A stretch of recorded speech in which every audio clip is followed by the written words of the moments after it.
Absolutely. So there's a lot of information now, thankfully. A few decades ago there wasn't, but there's a lot of information just about physical health. We've become a lot more knowledgeable. In fact, there's a lot of more knowledge maybe than needs to be out there about, there's so much information about health and diet. But physically, we tend to be pretty wired the same way. There's a little bit of difference, but if you get nourishment and rest and shelter, you're going to not only survive, but you're going to tend to thrive if you honor your bodies. Coming from a faith-based perspective like we do, we know that we are spirit, soul, and body. And when we go to church and we have a lot of our faith-based communities, we can grow spiritually, but there's a slice of a third of us that is emotional, and that is our soul, and there's not a lot of information out there about emotional health, particularly in faith-based realms. And your emotions are different because you're not wired the same way from one person to the next. I see this a lot when we're parenting. Our kids are, as you've probably discovered this, your kids are a lot different. You can have one kid and they come out one way and the other one's like, is that our kid? I'm not sure. Something going on in here? What happened, you know? We used to kid Josh that he was adopted because he's the youngest and all that kind of stuff. Right, so. Yes. Thank you for reminding that trauma. We need to do some trauma therapy now. But we can be wired totally different, and what that means is your needs are different and your purpose is different. Your emotions and how God called you is wired different according to what He's called you to do and to be. So the way that you fill your tank and the way that you walk out your emotional health, just your wellness emotionally, can be totally different from the person sitting next to you. So you're flying blind in emotional health if you don't know how you're wired. So there's some great tests out there. A lot of people right now are really into Enneagram. How many have done Enneagram? Know what your number is? Anybody? Okay, thank you. Right there on the front row, I see you. There's Myers-Briggs has been around for a long time, the 16 personalities. But what I practice from, I'm one of the few licensed in Oklahoma to do it, is from temperament. This is how you're hardwired according to. There's a whole bit of information on it. But if you don't know how you're emotionally hardwired, it's hard to move forward and know how to meet your needs. Yeah, and you can't do what you need to do for yourself, and I think that's to understand. For us to understand is being able to take care of ourselves. You know, God talks about in Scripture loving others, right? Loving one another and all that kind of stuff. But we can't really love people the way that we should until, first of all, we understand God's love, but also we're able to love ourselves in a way that we can take care of ourselves. You talk about self-care and how important self-care is. Help us to understand that a little bit more here. Yeah, and I could talk a long time about this, but this tends to be a concept that seems wrong. It seems like we shouldn't be doing this. Even the basic, if you boil it down to New Testament basic tenets, just the basic thing is the two greatest commandments, right? Jesus spoke about them and He said, love the Lord your God with all your heart, soul, mind, and strength. Then love your neighbor as yourself. So we tend to approach it like, oh, love God, love others. Actually, that's out of order. It says love your neighbor as yourself. So yes, love God. So it's actually love God, love yourself, then love others, because you can't, the verse implies you can't love someone else more than you love yourself. And if you don't love yourself, you don't know how to love someone else. Loving yourself is the measure. When Paul talked about how we're to have relationship, and the greatest relationship, the strongest relationship we have on earth is marriage. And marriage is just symbolic of our relationship with God. But he said in Ephesians 5, you love your wife as your own body. So when you're giving someone a standard, you don't compare them to something less. You don't say, hey, I want you to go play basketball like the worst player out there. You say, I want you to play like Michael Jordan. Yeah. Or in my case, I would say like Larry Bird. Right? Can I get an amen out there? Yeah, right. So you compare it to the greater. Yeah. So it says, love your neighbor as you're loving yourself. That's the standard. It's a higher standard. Love your wife as you love yourself. And so this idea of self-love is new, that if you love yourself, and if there's a relationship compared to loving yourself, then you must have a relationship with yourself. And most people don't know how to have a relationship with themselves because we weren't taught. how to have a relationship with their self. So this idea, let me throw this out to you. You think God does self-care? Does God have a relationship with himself? We hear that God created the heavens and the earth, and it took him 6 days. On the seventh day, he rested. But there's a reference to that in Numbers 31:17. It says, God rested and was refreshed. You thought about God needing to be refreshed? The Message Bible says, God rested and he took a long, deep breath. This idea, does God need self-care? Jesus, when he was praying, well, first of all, he heard God say, this is my beloved Son, in whom I'm well pleased. If Jesus needed affirmation, maybe we need it too. Yeah. He said, Father, would you, in John 17, he's praying, he said, would you glorify me in front of everybody? Would you let everybody know that you love me? Let the whole world know that you honor me. Sometimes we can see that as a bad thing, as a selfish thing. But selfish, people ask me this all the time when I talk about self-love and self-care. Josh, isn't that selfish? Selfish is not how you love yourself. Selfish is whether you empower people or whether you take power from people. See, if I am going to love someone else, I have to be empowered. So just a couple more points, because this is a really good point, if you don't mind me taking a little longer. We tend to look at this through law. We tend to look at it through the Old Testament, and you're a bad person, and you're prideful. And so how many had your mom or your dad or someone say to you, oh, what did you just say? Out of the abundance of the heart, the mouth speaks. You're a bad, you need to stop watching those TV programs. Well, actually, in that scripture, it was saying, out of the abundance of the heart, the mouth speaks. And it says either make the tree good or make the tree bad. And we're like, oh, if you speak a bad word, you must be a bad tree. We're looking at everything through law. And Jesus was so many times, most all the time, was talking about health and relationships. That's why he was here, was health and relationships. And he said, hey, whatever is going on inside your heart, how you relate, how you have a relationship with yourself is what's going to overflow to other people. See how he's saying the relationship with yourself is more important? Yeah. Do you know the definition of humble, the word humble? We think humble means that we need to humble somebody. And we tend to do this in our culture. The way that we redirect behavior is to shame people and to put them down and say, oh, you dummy, you stupid, oh my gosh. Actually, humbling people is not putting them down. We're not humble before God because we call ourselves a worm. Oh, God saved a worm like me, a wretch like me. Humble actually comes from the word humus, which means rich soil. If you're humble, you're actually rich in soil. You can grow other people. If you're a person who's able to grow other people, you've done some self-care, you've done some self-love, you've poured into yourself, and you've told yourself how valuable you are. I have clients do this, write letters to themselves, and it's hard to say, I'm the bomb.com. And someone's like, no, I can't say that. So just making up a name here. Is Susie awesome? Oh God, no, Susie's not awesome. It hurts. It's a painful thing for people's identity is wrapped up in, no, I'm not unless I do this, unless I say the right things. Actually, your value comes in that you were loved and someone died for you. Yeah. But that's not enough. You have to be able to value yourself, have a relationship with yourself. Yeah. And out of that overflow, the mouth speaks that which fills the heart. Your heart is not filled with information. Your head is filled with it. You're with the heart man believes, and with the heart man receives and gives love.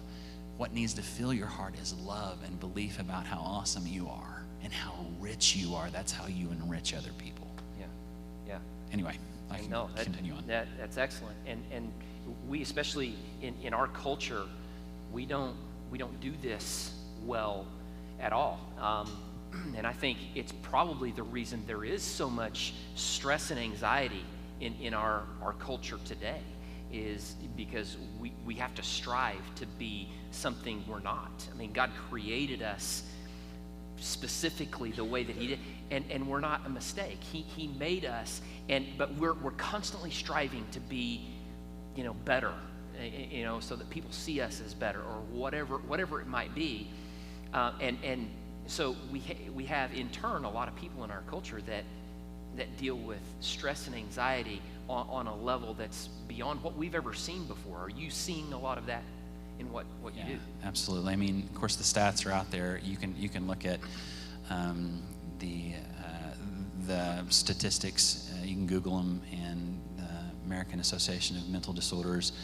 20% of adults, American adults, sometimes higher, it's ticked higher, that are diagnosed with anxiety or depression, and that's just the ones that'll say, "Hey, I am," right? They'll raise their hand. There's probably more than that. As you get younger, it becomes more like 1 in 4. The number of what age is the highest number of mental disorders right now? Is 15 to 26. It's crazy. So what does that tell us? Something was going on before 15 to 26. If you know me, you've heard me say this a lot. We live in an entrepreneur pioneer country. We live in a get ahead, and I love America. I'm a patriot. I love that you can be, and I say this a lot, you can be the janitor one day, and in a few years you can run the company. Yeah. That's great. You can live the American dream. The American dream is awesome. You can be anything you want to be, but we tend to celebrate certain types of temperaments. We tend to celebrate those who are extroverts. We tend to celebrate those who work 18 hours a day. You're like, yes, you are so great, and actually that tends to be very, very unhealthy. We don't tend to celebrate those who are more introverted, more like to keep to themselves, more loners, even though we tend to celebrate the individual. Sometimes we shame those who are individualistic. So something is happening in before the 15 age where we don't come out of the womb with stress. We don't come out of the womb with anxiety and depression. Somewhere we're taught, or we're broken down, or we're not affirmed enough, and so we start striving. We start working hard. We want to earn. We want to achieve. And in our church, our faith-based realms, it tends to go right along with legalism. Hey, you got to get ahead. You got to earn. And there's churches out there that say, "Oh no, the gift of salvation is free." I've even heard this. The gift of salvation is free, but after that, it costs you everything. That's not true. It's just not. I mean, after that, you get to come alongside Jesus and have him tell you how awesome you are, and you become this hummus soil that grows things, because Jesus said, "Herein is my Father glorified, that you're perfect." Yeah. Oh, wait, no, that's not what he said. That you never make a mistake. No, herein is my Father glorified, that you bear much fruit. That's right. You just grow it. So, did I answer your question? Yeah, probably absolutely. And I think when we understand that, when we begin to get into that relationship of who God made us to be, and letting that good soil produce the kind of fruit that Jesus talks about, then we start seeing that in others, in healthy relationships, in a healthy home with our family and things, because it's not striving in and of ourselves to try to accomplish or to be something, right? It's allowing the things of God work through us from the inside to be who God wants us to be. But we tend to, again, in this culture, we want to please people, right? We have a hard time saying no. Somebody asks us to do, we want to, so that we can show that I'm capable, I'm able, I can do that, I can take that on, I can take, I've even heard people talk about, man, I'm being proud about how much of a workload they have or whatever, not really having, those set boundaries to be able to say, no, that's not for me, I need to stay here or whatever. Talk a little bit about that. Yeah, so when people come and they sit in my office and they ask me, how do I get better? I say, it's simple but not easy. Boundaries and self-care. Boundaries and self-care. That's the answer to emotional health. It's really the answer to all health. But so we've talked a little bit about self-care, valuing yourself enough to make sure that you are giving yourself enough time to do self-care emotionally. We tend to do this with our bodies. We sleep at 8 hours, most of us. We do self-care in the morning. We shower. We tend to eat when we need to. We don't tend to set aside time emotionally to do the things that you need to do emotionally. And there are things that totally are in the Bible. We kind of skip over them, but they're there. God's all about restoring our soul. Aren't we glad that he's a restorer of our soul? But when a person's healthy, and we use backyards and backyard fences to talk about self-care and boundaries. If you have a healthy yard, a healthy garden, if you will, I love that in Britain they call their backyards gardens, to go in the garden. And so I think that's a great illustration. So I have a British client, that's how I know that. Which is awesome. If you have a healthy garden, you will have a healthy fence. And fences aren't 10-foot tall concrete blocks with wire on top, okay? People can come in if they respect it. Yeah. Boundaries is something that's thrown around a lot out there. Oh, those are my boundaries. Boundaries are not meant to control anybody else. If you're trying to control someone else with your boundaries, you're not doing boundaries right. Yeah. Boundaries are like, oh, no, that's, now, you can say to someone, oh, if people talk to me that way, I go this direction. I don't do that. I'm not trying to control your talking, but if you're going to talk that way, you got to move away from my garden, right? But our boundaries will only be as strong as how much we value our garden. And again, that's not prideful. That's actually good stewardship. Yeah. And what are we going to stand before God for? Not all the mistakes you made. Stewardship. Hey, how did you do with your garden? Did you make more? What, did you grow? Did you multiply? It's easy if you have good soil. Yeah. And we look at that through the lens of law too. So healthy boundaries, sometimes if we don't have boundaries and we need value outside of ourselves, then we are going to sacrifice our boundaries. Say, I don't want them mad at me, so I have to let them trample on my boundaries. That means when they ask me to, even though I don't want to and I don't have time to, I've got to go help them, you know. And so there's a lot more nuances and complication to that, but if you simplify it, how much you value your garden is how you'll set your boundaries, and being able to say no. Here's another new concept too. You having a healthy individual garden makes you the best person to have a relationship with. You're not the best person to have a relationship with because you're just compliant and you always say yes, and you're just humble in the unhealthy way. And no, you're actually, God didn't want us just to be, we hear this all the time. We're supposed to be Jesus with skin on.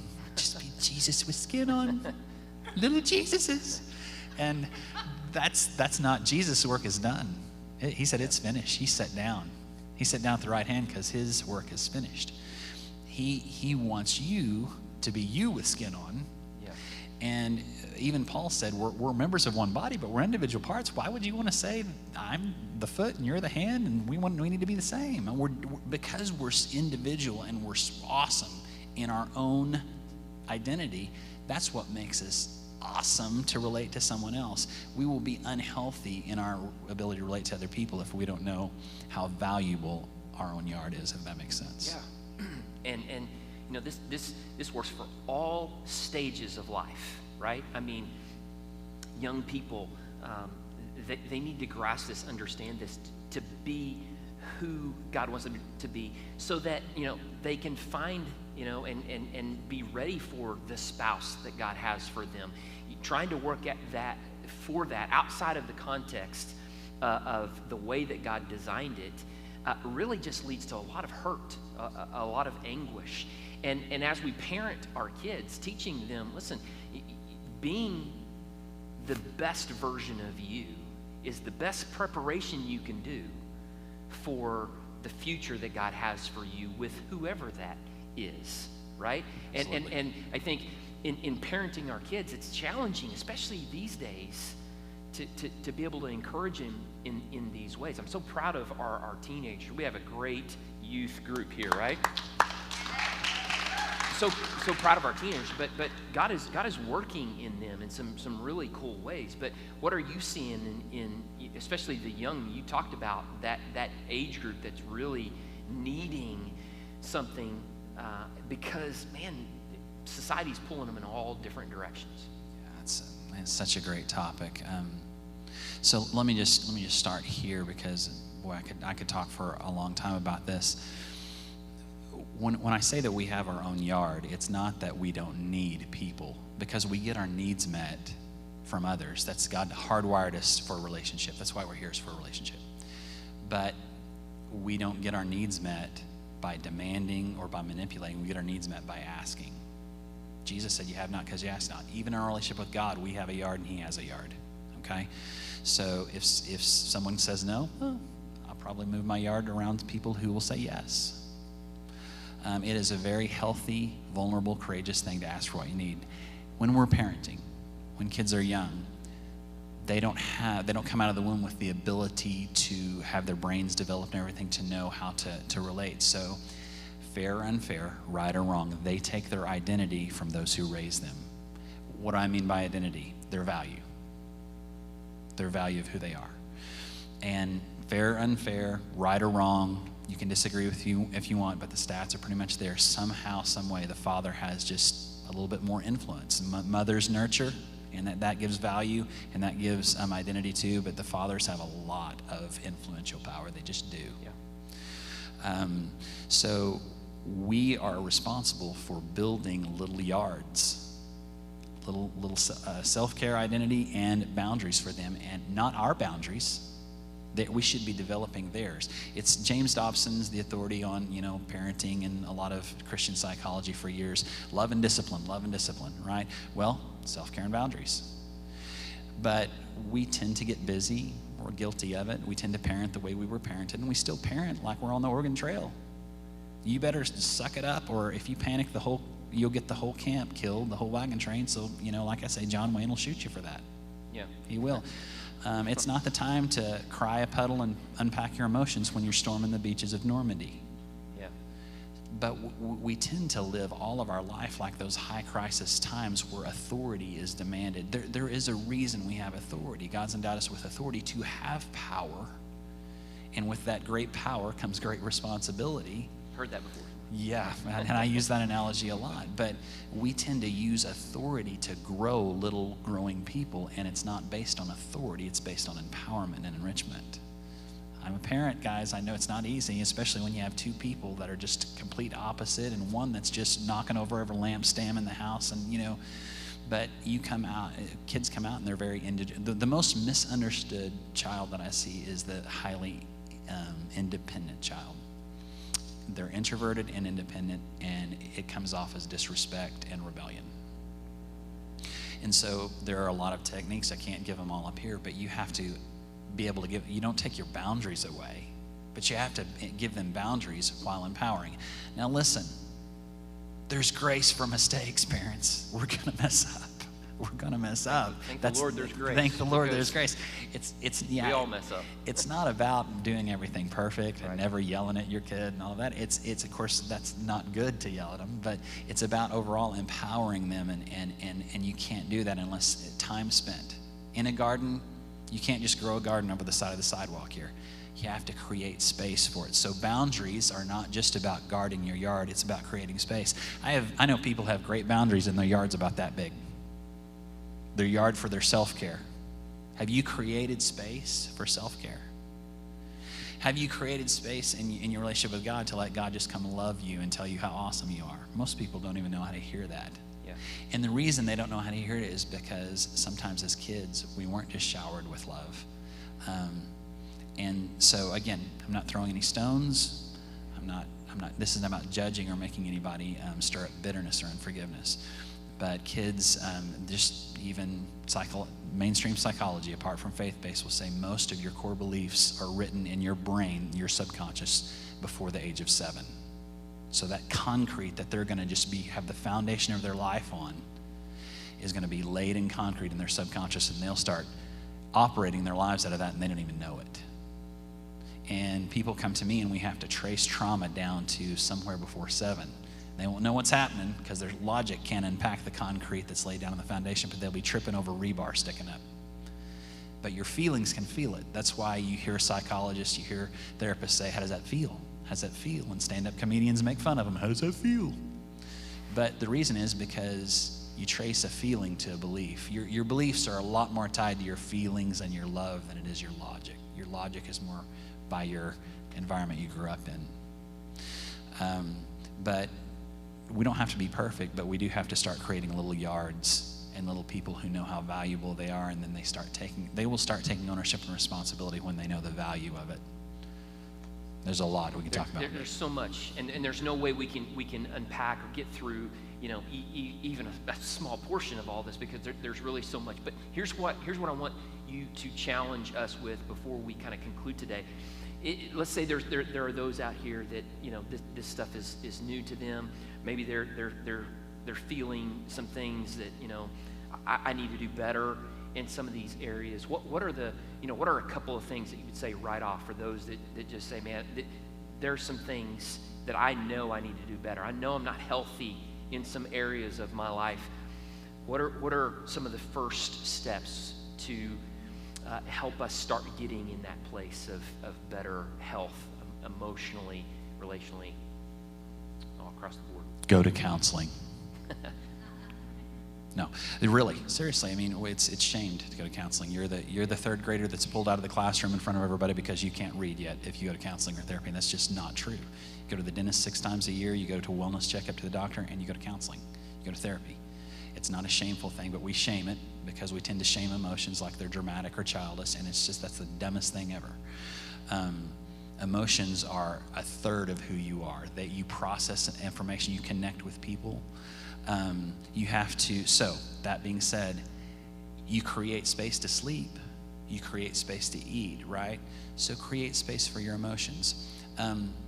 Natalie and I went to see Stephen Curtis Chapman in concert. Any Stephen Curtis Chapman fans in here? I mean, I know it's a little old school, but he was a hero of mine, and we went and saw him in San Antonio, is that where it was, or I can't remember, somewhere down in Texas. But anyway, we went and we got to meet him. We got VIP passes. And so this is how my anxious OCD, about 20% of you out there is going to identify with this. I'm like, oh God, what am I going to say? Oh my God, I'm going to look so dumb. Oh gosh, and so I almost can't be present in the moment. So it's almost like whatever happened when I actually got up there to meet Stephen Curtis Chapman was a dream, and then afterwards I was like, now what just happened? Because I don't even remember any of that. And I'm thinking, oh, I'm probably the dumbest person ever. I probably said the stupidest stuff. Oh my gosh. And so they had told us to give your camera to someone, your phone to someone else. They'll take the pictures of you, and it was Natalie with me, and then they'll give your phone back to you. So I got my phone. I'm like, I'm going to look at these, and I'm going to see how dumb I was. Well, he was just snapping continually. He took like 30 pictures, and they were live shots. So if I just held my thumb on my photos, I got to watch it like a video. And I thought, this is going to be a train wreck. And so I watched myself, and I actually looked at me greeting Stephen Curtis Chapman and talking with him and giving him a hug and everything. I thought, man, I nailed that. I look like a professional. Guys, your emotions are taking in information all the time. And part of emotional self-care is just playing it back. And playing it back while Jesus is in here saying, Josh, it's okay. Look how awesome you did. Play it back. Talk it out loud. If you talk out loud to yourself, that's healthy. God did self-talk. Do you know that in the Psalms, there's a whole lot of different aspect to the book of Psalms, 150 Psalms. You know, the number one thing, that the category that Psalms fit into, is individual lament. That's the number one thing that happens in a psalm. If you read Psalms 23, you know most of that, he's not even talking to God. He's talking to himself. The Lord is my shepherd. I shall not want. He makes me lie. And then he shifts and says, even though I walk through the valley of, I will fear no evil, for you're with me. Your rod and your staff, they comfort me. See, he's kind of having this prayer time set aside, this grace where he's talking to himself. Psalm 91, talking to himself. He that dwells in the secret place of the Most High, I will say of the Lord, he's my refuge. He's not talking to God. He's talking to himself. And then it shifts, and he starts prophesying what God's saying. Because he has set his love upon me, therefore will I honor him, right? Yeah. So the Psalms are this picture of a person talking to themselves through their emotions, personal lament, the number one category of what a psalm is about. and then shifting and letting God talk to the situation as well. You have to create space to do that. It won't happen in the periphery. You have to create space for dating your wife or your husband, right? Without the phones, even without going to dinner, just sitting sometimes and just being. Our life, our healthy life, is a whole lot more about being than doing. So create space to work out your emotions, honor your emotions, get angry. Jesus, when he was overturning the tables in the temple, he's like, you have taken my Father's house and made it a den of thieves. Anger is healthy.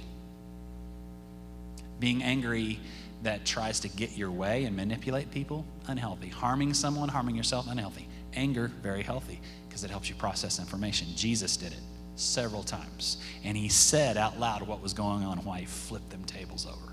Yep. So creating space to talk to yourself, to fill your heart with love and what the Bible says about you, and to process and grieve emotions. Create the space, and then you'll start knowing how to fill it. That's one of the best things. It's so good, and there's so much stuff that we could get from this, and of course there's no way to be able to do all that all today, but I'm thankful because we've touched on several different things, and hopefully it's been impactful for many here, and we'll continue to work along this thread and encourage people to begin to deal with some of these things in their